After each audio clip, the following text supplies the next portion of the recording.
नमस्कार दोस्तों, मैं संजय कुमार मशीन वाला के बीएफ से मेरे यूट्यूब चैनल मशीन वाला में स्वागत है। जी हाँ, लॉकडाउन फिर से यादें ताज़ा हो गई जो आज से 1 साल पहले हुआ था। 1 महीने के लिए कैद थे, 1 सवा महीने के लिए तो कैद थे, एकदम बाहर निकलना ही नहीं था। इतनी दहशत थी, इतनी डर पैदा कर रखी थी हमारे अंदर। पर अब जो उस समय शुरुआती दौर था, अब तो हो चुका है। खैर, हम निर्भय हो चुके हैं, पर हमें बहुत सावधानी बरतनी है और बहुत ज़्यादा साफ़ सफाई का ध्यान रखना है और बहुत ही ज़्यादा सावधानी बरतनी है। हर एक पॉइंट पे मास्क लगाना है और सैनिटाइजर करना है, क्योंकि ये ऐसी है। पर अपने अंदर एक पॉजिटिविटी बहुत ज़रूरी है रखना।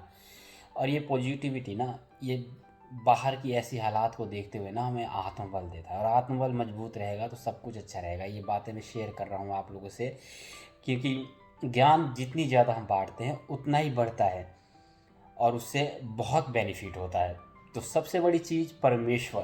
परमेश्वर हमारे चारों तरफ है, आस पास है। एपीजे अब्दुल कलाम भी कहते हैं, God is always with me. यानी परमेश्वर हमेशा हमारे अंदर, हमारे हृदय में है, और ये बहुत ज़रूरी है उनको फील करना। इससे क्या है, अगर हम फील करके रखते हैं कि परमेश्वर आसपास हैं, तो हम कोई भी गलत काम नहीं कर सकते। वो हमें गाइडेंस सी मिलती है कि हाँ, God is always with me. और उनसे हमेशा हमें मदद के लिए कहते ही रहना चाहिए, हे परमेश्वर मुझे मार्गदर्शन करें, मार्गदर्शन करें, और मुझे ये चाहिए या वो चीज़, जो भी चाहिए अपने परमेश्वर कहें। हमारे माता पिता जिस तरह से एक्सपीरियंस होता है, माता पिता हमारे जो हमें ज्ञान देते हैं, हमें उनको कभी बुरा नहीं मानना चाहिए। कितनी बार हो जाता है कि हम, मैं ही था तो बहुत वो लगता था कि पापा ऐसे कह रहे हैं या मम्मी ऐसे। मम्मी तो खैर बहुत अच्छी होती हैं, वो तो ज़्यादा नहीं कहती, पर पापा ऐसे कह रहे हैं, वैसे करो। पर मुझे अब फील होता है, अब महसूस होता है कि my father is always right.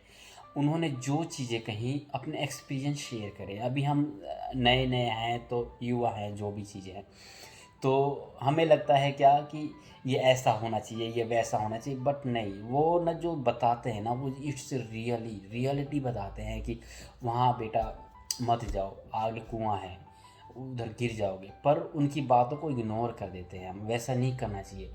परमेश्वर के रूप में हमारे माँ बाप हैं, ये सच है, और उनकी बातों को हमें समझना चाहिए। फील करो जिसके माँ बाप नहीं है, जिसके पापा नहीं है, जिसकी मम्मी नहीं है, वो कैसे फील करते होंगे।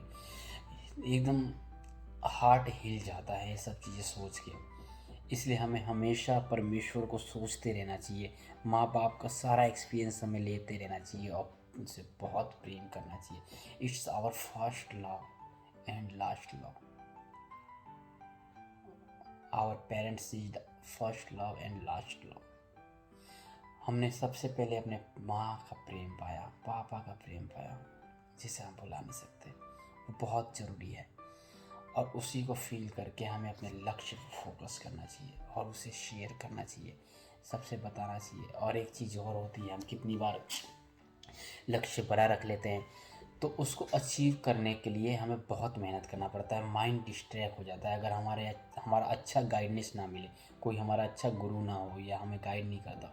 हम अकेले पड़ जाते हैं, हम अच्छा करने की सोचते हैं, बड़ा करने की सोचते हैं, कोई हमारे अंदर निगेटिविटी लाता हो। हम डायरी लिखते हैं, सपोज करो डायरी लिखते हैं, तो हम जो डायरी लिखते हैं ना, तो उसमें वाकई में हम अपने उसको गुरु मान लो, फ्रेंड मान लो, जीवन साथी मान लो, कुछ भी मान लो, लिखते हैं, लिख के उसमें शेयर करते हैं। तो कोई ज़रूरी नहीं है उसे हमें छिपा के रखना है डायरी को।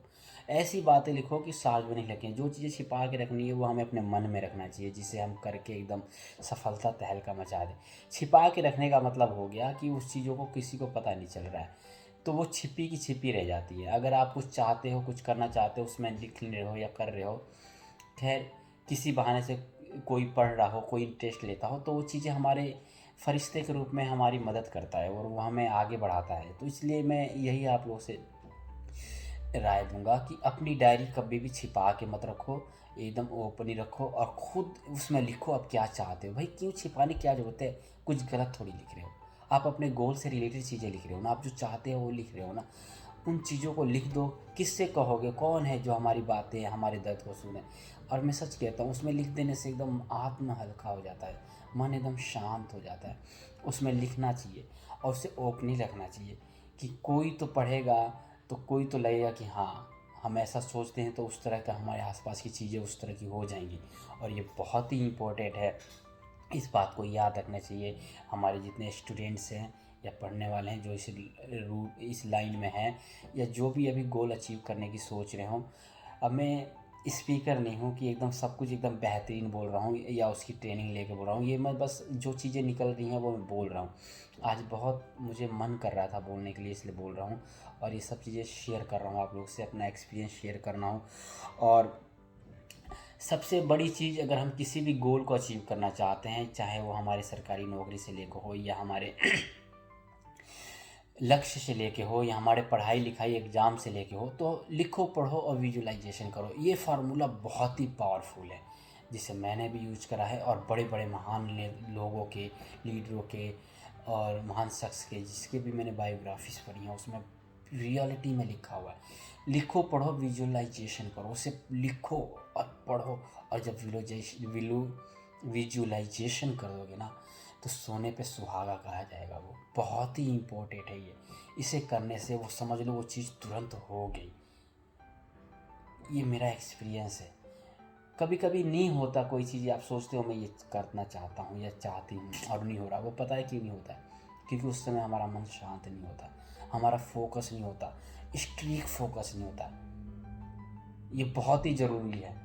और हमें खुद को ना, अपने आप को धोखा नहीं देना चाहिए। मैं ही हूँ कितनी बार अपने आप से कमेंट कर देता हूँ आज मुझे ये करना है या सुबह 5 बजे उठना है, और पता लगा कि सुबह 5 बजे की नींद इतनी प्यारी लगी कि फिर चल यार अलार्म पर मारा ढक्कन और रख दिया साइड में। ऐसा नहीं, अपने आप को हम अगर धोखा नहीं देंगे, सबसे पहले अपने आप को ऑनेस्टली बनाना है। हमें अपने आप को धोखा नहीं देना है। अपने आप से जो कमेंट कर रहे हैं उसको पूरा करना है। जब हम अपने आप से कमेंट करके पूरा करेंगे, अपने आप से वादा करके पूरा करेंगे, तो सबका वादा पूरा कर सकते हैं और अपने लक्ष्य को लेकर उसका भी वादा पूरा कर देंगे। तो अपने आप से ऑनेस्ट रहना है, ये बहुत ही ज़रूरी है। और इससे रहना ही रहना है, ये संकल्प करना है कि ये मुझे करना ही करना है। तो ये बहुत ही ज़रूरी है। अपने आप से जो भी कमेंट करे तो उसे एकदम फॉलो करें। इससे क्या है, फिर हमें सफलता एकदम हमारे कदमों में आएगी भागती हुई, हम जहाँ भी जाएंगे। इट्स ए ट्रू, ये बहुत ही सत्य है। फिर आती है हमारी सफलता के बाद हमारे मोक्ष की।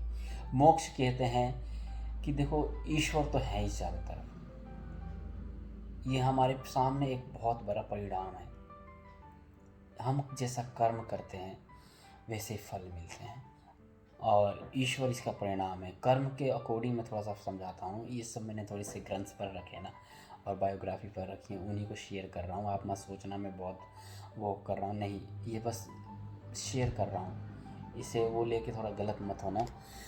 तो ये जैसे गीता भी पढ़ा है मैंने, उसमें बहुत सारी चीज़ें सीखने को मिली हैं और मैं बताता भी रहता हूँ। बहुत बहुत सारी गीता मैंने दिया भी है और मेरा बहुत दृढ़ विश्वास है परमेश्वर पे, क्योंकि मैंने जो भी उनसे मांगा वो चीज़ें मुझे मिली और मिल रही हैं। उस पर सबसे बड़ी चीज़ होती है हमारा विश्वास, स्टीक विश्वास, फुल कॉन्फिडेंस। तो हम जितना ज़्यादा अच्छा कर्म करते हैं, जिस तरह हम पैसे जमा करते हैं बैंक में, उसी तरह हमारे कर्म, अच्छे कर्मों का फल जमा होता रहता है। और कभी कभी हमने गलत कर दिया, कुछ ऐसा कर दिया, तो उसमें से वो डिस्ट्रॉय हो जाता है, कम हो जाता है उसमें से। अब वो, अगर आप एकदम बुरा कर ही रहे हो, बहुत अच्छा कर्म करके बहुत उसका बैंक बैलेंस बहुत अच्छा बना रखा है, उसने उसकी गठरी एकदम भरी हुई है आपके और कभी आपने गलत करा तो उसमें से थोड़ा सा कम हो गया, और बहुत ज़्यादा गलत करते करते क्या है एकदम ही फिनिश हो गया, तो फिर क्या है, लाइफ अंधकार में चली जाती है। फिर नहीं समझ में आता क्या कर रहा है, तो फिर मन शांत होता है, तो फिर से हम अच्छे काम करने लगते हैं। इसी तरह हमारे बैंक बैलेंस की तरह ही होता है ये। हमने पैसे जमा कर रखे हैं और अपने ज़रूरत पे उसे खर्च कर रहे हैं, तो वो ख़त्म ही होता रहता है अगर दोबारा नहीं जमा करें। तो इसलिए हमें अच्छे कर्म, अच्छे व्यवहार, अच्छी चीज़ें करते रहना चाहिए, सबकी मदद करनी चाहिए, अच्छा ज्ञान देते रहना चाहिए। तो उससे क्या है, वो हमारा बढ़ता ही रहता है और हम भी एकदम अच्छे काम करते रहते हैं। तो कभी लाइफ में गलत हुआ तो भी हम संभल जाते हैं। वो उसी कर्मों के फल हैं और उसी अच्छी चीज़ों के फल हैं कि वो हम संभल जाते हैं, फिर से खड़े हो जाते हैं। यस, जैसे आपने देखा ही होगा, आतंकवादी एकदम गलती करते हैं तो फिनिश ही हो जाते हैं। उनका एकदम शुरू में जो बचपन में कुछ अच्छे कर्म हो गए या पिछले जन्म का जो अच्छा होगा वही रहता है जब तक वो रहते हैं, नहीं तो उसके बाद वो फिनिश ही हो जाते हैं, गायब हो जाते हैं। पर जो अच्छे कर्म करके रहते हैं वो एकदम अच्छे ही होते हैं। उनकी तो कोई वर्ड ही नहीं है जिससे हम उसे बता सके कि कैसे क्या होता है। तो लाइफ टाइम इन्वेस्टमेंट ये तो हो गया हमारे अच्छे कर्मों का, जो लाइफ टाइम इन्वेस्टमेंट वो भरता है। कुछ लीडर्स हैं, जैसे कि कई बार होता है हम कहते हैं वो लीडर गलत कर रहे हैं, वो अपने देश पे ध्यान नहीं दे रहे हैं। कभी कहते हैं कि वो इतना बड़ा मूर्ति बनवा रहा है, ये कर रहा है। तो कभी कभी मैंने फील किया है, नोटिस किया है ना, उन्हें बड़े विजुलाइजेशन वाले जो लीडर हैं, दूरदृष्टि वाले लीडर हैं, वो बहुत दूर की सोचते हैं, लाइफ टाइम इन्वेस्टमेंट कर देते हैं। अब आप इसको उसे लेके मत चलना। मैं थोड़ा सा एग्जांपल देता हूँ, जैसे कि अभी फ़िलहाल मान लीजिए वो शाहजहाँ को ले लीजिए। अकबर से रिलेटेड थे शाहजहाँ, तो उन्होंने ताजमहल बनवाया। वो ताजमहल बेशक किसी भी रूप में बनवाया था, पर उससे हम क्या है समझेंगे, इस समय उस ताजमहल की वजह से कितना इनकम होता है हमारे देश को। बहुत ही इनकम होता है उस पर, जो भी टूरिस्ट आते हैं देखते हैं तो वो इनकम ही होता है। इसी तरह हमारे नरेंद्र मोदी जी हैं, सपोज करो, उन्होंने दुनिया की सबसे बड़ी स्टैचू ऑफ यूनिटी बनाई, सरदार वल्लभ भाई पटेल की मूर्ति। बेशक उसमें हज़ारों करोड़ों खर्च हुए हैं, पर वो लाइफ टाइम इन्वेस्टमेंट है। उन्होंने ऐसा कर दिया, उस चीज़ को देखने के लिए पूरे वर्ल्ड से लोग आते रहते हैं। वहाँ पे इतनी अच्छी चीज़ें हैं, जैसे डैम है, बहुत सारी ऐसी चीज़ें जिसके बारे में मैं नहीं जानता, आप लोग रिसर्च कर सकते हैं। तो वो लाइफ टाइम इन्वेस्टमेंट है। तो उसको लेके हमें कभी निगेटिविटी नहीं आनी चाहिए कि वो ऐसा कर रहे हैं वैसा कर रहे हैं, कुछ सोच के ही करते हैं। अब वो एक बार इन्वेस्टमेंट हो गया, वो निकलता रहेगा तो कहाँ जाएगा, देश की सेवा में ही जाएगा। ये तो थोड़ी है कि उन्होंने एक बैंक खोल रखा है अपना, उस बैंक में जमा कर रहा हूँ, नहीं, वो इसीलिए कर रखा है। और सबसे बड़ी चीज़ जो ये स्वच्छता है, स्वच्छता से ही सब कुछ है। हाँ, तो ये चीज़ें तो हो गई, ये बहुत बड़े बड़े टॉपिक्स हैं, मैं थोड़ा थोड़ा बताना चाहूँ। लास्ट चीज़ मैं ये कहना चाहता हूँ परमेश्वर के बारे में। परमेश्वर हमारे चारों तरफ है, और इसका उदाहरण है। अगर कोई साइंटिस्ट कहे कि नहीं है नहीं है, वो नहीं मानते हो, नास्तिक हो, तो वो भी लास्ट में सत्य तो सत्य है, मृत्यु वो सत्य है। इसी से पता चलता है परमेश्वर है। और अभी जो ये आपदा आती हैं, प्रकृति आपदा आती हैं, जिससे कोई नहीं रोक सकता, जैसे अभी भी चल रहा है हमारे साथ कोरोना का, कोविड-19 का, या कभी कभी होने लग जाता है। तो ये क्या है, ये वही चीज़ें हैं। ये दुनिया में जो बुरे कर्म ज़्यादा हो जाते हैं तो उसे, अब जो अच्छे कर्म कर रहे हैं उसकी वजह से दुनिया बची रहती है, बैलेंस बचा रहता है। अब बुरे कर्म क्या है, बुरे कर्म क्या है, बुरे कर्म है आसपास के पेड़ सारे काट दो, उसमें भी जीव होती हैं, ख़त्म कर दो, तब तो चुटकी बजा के एकदम तहस नहस हो जाएगा, रहेगी नहीं है, सृष्टि ही नहीं रहेगी। इसलिए परमेश्वर है, और ये इसका प्रमाण है। ये हमारी प्रकृति इतना सुंदर बेहतरीन, जो हमें शुद्ध हवाएं, हम जो सांस भी ले रहे हैं, हमें पता थोड़ी है कि हम सांस कैसे ले रहे हैं। हम इतना सारा काम कर रहे हैं, अभी मैं जब से ये बता रहा हूँ तो भी मेरी सांसें चल रही हैं, अंदर धड़कनें चल रही हैं, मेरा ब्लड सर्कुलेशन हो रहा है, वो खुद हम थोड़ी कर रहे हैं, या हम खाना पचा रहे हैं वो थोड़ी कर रहे हैं। ये परमेश्वर के होने का सबूत है। यस, ये परमेश्वर के होने का सबूत है। और आप लोग मुझे लाइक करें, कमेंट करें, वीडियो को ज़्यादा से ज़्यादा शेयर करें यार। अच्छा लगता है तो मुझे कमेंट करें, और किस चीज़ पे मैं वीडियो बना सकता हूँ।